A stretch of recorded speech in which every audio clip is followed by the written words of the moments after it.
Happy holidays, everyone. I'm Digi. Hey, do you like weird games? Well, here are 8 weird Christmas games you could play for free or name your own price. Let's go. First up is Christmas Time Beebles. No, not the Beatles. Beebles.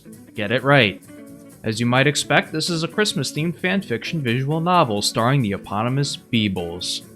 The Beebles are all ready to have their Christmas party, but wouldn't you know it, they get into a big fight over what kind of Christmas cake to order from the baker. As Paul knocks over John's Christmas biscuits, John storms out. With Christmas threatened, it's up to us to help Ringo get the guys to come to an understanding and come back together for the holiday. This game is a fairly short visual novel with several of endings. Each one of these stars here represents one ending you can get. The endings are determined by how many Beebles you've convinced to come together right now. You really only have one shot at it, with most endings determined on a single dialogue choice. In this way, some of these endings are actually kind of a downer. Somehow I managed to bumble my way to the true ending with all 4 Beebles present.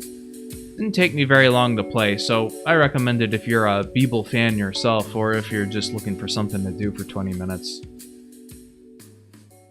A Very Jimmathan Christmas, or, if you prefer, Jimmathan and Company Christmas Challenge.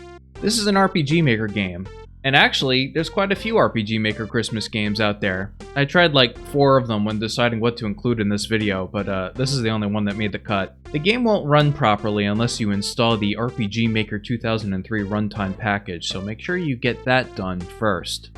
I won't lie to you, this game is a little bit of a shitpost. We start out in a fairly generic 2003 RPG Maker asset land. Our parents tell us to go ahead outside and spread some holiday cheer. After discovering a forlorn, forgotten present, we go looking for its owner. Well, maybe this thing has something to do with it. Nope, it just turns us into a horrible monster guy. At least we feel jolly. As you can see, this is where things kind of go off the rails. As Holly Jolly Jimmathan, we have to not only find out who owns the present, but we also have to figure out how to get back to our own world and get back to normal. It's an RPG Maker game, so the gameplay is what you might expect. It's fairly tough at first, as you need to gain a few levels in order to be survivable. I'll say though that the enemy art is actually really good. This giant frozen skull is disconcerting to look at. I don't know what the hell this thing is. There's plenty of rude humor to go around too. This game took me about an hour to get through, and I do recommend it if bizarre RPG Maker experiences are your thing. Merry Christmas Nobody. This game is one of the more contemplative and brooding games checked out on this channel. We play the part of the last person on Earth. No real explanation how or why things are the way they are, or how things got to be this way, but there it is. We wake up in a house and decide to get together some supplies to have a Christmas celebration, including a tree, some music, and something to eat. If you like, you can stop and slowly check out most objects in the house, as well as in other locations, including a grocery store, a music store, and a bunker in the forest. This feels like goth music to me. It's Christmas at the end of the earth. It's Christmas.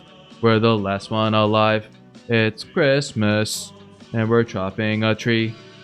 Anyway, this scene here veers toward the creepy with you being all alone in that, but don't expect anything to actually happen. This game is a lot more about setting a mood. In fact, there's not much else to the game besides showing us what the last Christmas on Earth might look like, and that way it's a lot darker than what I normally play. I say check it out if you have 20 minutes to kill. Next up is Meet Santa, a Christmas horror board game. Don't mind if I do. This is an interesting one because I don't really see stuff like this very often. We play a kid who decides to stay up all night in the hopes of meeting Santa when he comes to drop off the presents. This creepy fucker shows up instead and tells us Santa's too busy to actually come and see us. However, if we want to wager the present we were given, we might get a chance to meet Saint Nick after all. What we get is a board game against this nutcracker homunculus guy named Sir Creekwood. Either we win the game, or he eats us.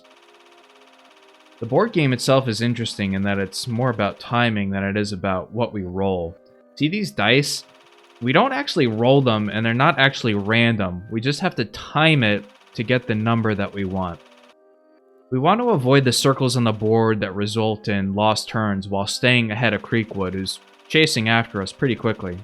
So what you want to do is figure out what number you want by looking at the board, and time your button press to get that number. The friendly disco dog here gives us mushrooms to land on, but sometimes they do more harm than good. See how the numbers are changing unpredictably now? Stage 1 is easy enough, but by stage 3 I was really struggling. It starts to get pretty difficult, especially when the circles don't appear in straight lines anymore. There's almost no room for error toward the end of things, and I wasn't able to finish the game myself. I like the concept though. I think if they balance this a bit better, they might have a really fun little game here. If you play this and get to the end, can you let me know what happens in the comments below? Christians don't play video games. Alright, I have to admit this game is horrible, but I just had to show it off.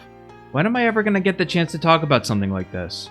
It starts with the dev himself telling us about how he's a Christian and he wants to spread the good word to his friends. My name is Timothy.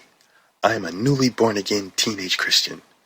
I love Jesus. It's definitely something. We have the option of talking to 4 people and responding to them with a Bible verse. Either they're receptive, like this. You're right, Timothy.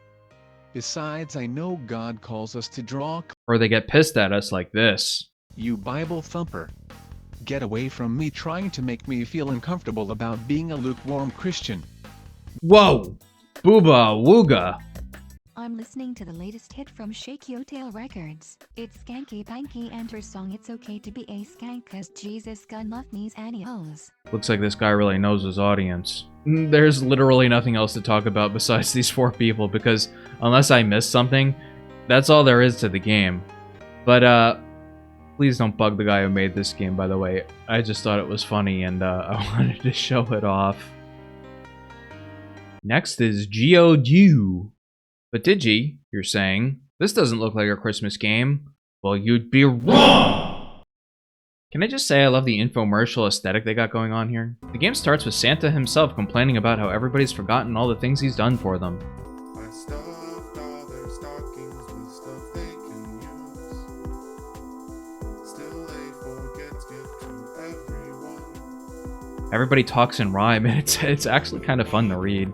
Like Santa Claus, you're just some guy who works at the mall. Elves do await. An angel shows up and tells us that Jesus Christ himself was abducted by aliens and only we can save him. The game is a fairly basic 2D platformer, kind of rare for this channel, honestly. We have a choice of which musical instrument we get at the start of the game. They have various shooting patterns, like the harp is a spread shot, while the cymbal simply shoots upward, good for fighting flying enemies. The game, in general, kind of reminds me of like a Toy Story or something like that. How many NES and SNES games have you running around the living room as a tiny person shooting at stuff? Indoor areas have you battling brooms and vacuum cleaners, while outdoor areas have you fighting with boots, various sports balls, and shovels. Every so often you'll meet a cat or a dog or something and they want an object from somewhere else in the game. You can get various keys for progression as well as other instruments to use in fighting.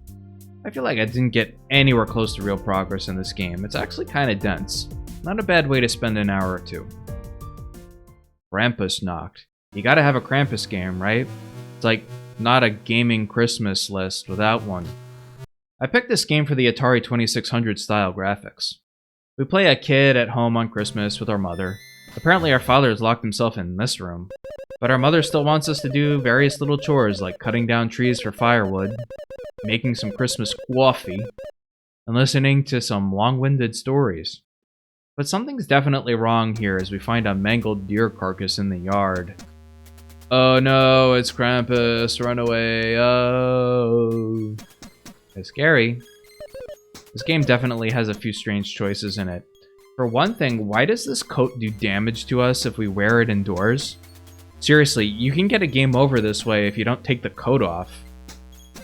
Also, why do we have to cross a bridge to get to our house's kitchen? Story-wise, I guess you can say it's pretty bog standard for games like this, but unfortunately the dev didn't see fit to include any checkpoints, so you better believe you gotta start the game all over again if you die. There's a comment in here from like 6 years ago saying an update was coming for QOL purposes, but apparently it was either never done or never uploaded. For that reason, I can only recommend this one if you're a highly skilled gamer, or if you don't mind going back to the start each time. Alright, last game. A Dark Winter Wander. This is another dark and brooding game, and I enjoyed it quite a bit. We're a young person who goes on something called the Year Walk in the dark winter night, walking along the winter twilight while we search for something, in this case, our sister. We're not entirely sure what's going on with her, but whatever it is, it's bad enough that it's causing some real tension between us and our mother at Christmas dinner. On our journey, we meet a number of weird characters, including spirits, plenty of hooded figures, a strange arm creature, and a witch and her pet crow. All the while, we're dogged by spirits continually asking us if the decisions we made in the game were the correct ones. There aren't multiple endings as far as I can tell, but there are multiple ways to resolve the various conflicts among the characters by choosing one thing over another. There is some replay value there. In terms of graphics and sound, it's essentially a Game Boy game, so if you enjoy that aesthetic and you like 8-bit sound fonts, I think you'll like this too. Overall, it's a dark and gloomy adventure you can play through in about 45 minutes. I'd say check it out. Alright, that's it. 8 weird Christmas games that you can play for free or name your own price. I had a lot of fun making videos this year, and I can't wait to see what we get into in 2026. Hey, did you enjoy this video? Consider subscribing to see more. Want to watch me play weird games that go into these videos live? Check out my Twitch stream sometime. Well, that's it. Happy holidays and Happy New Year. See ya.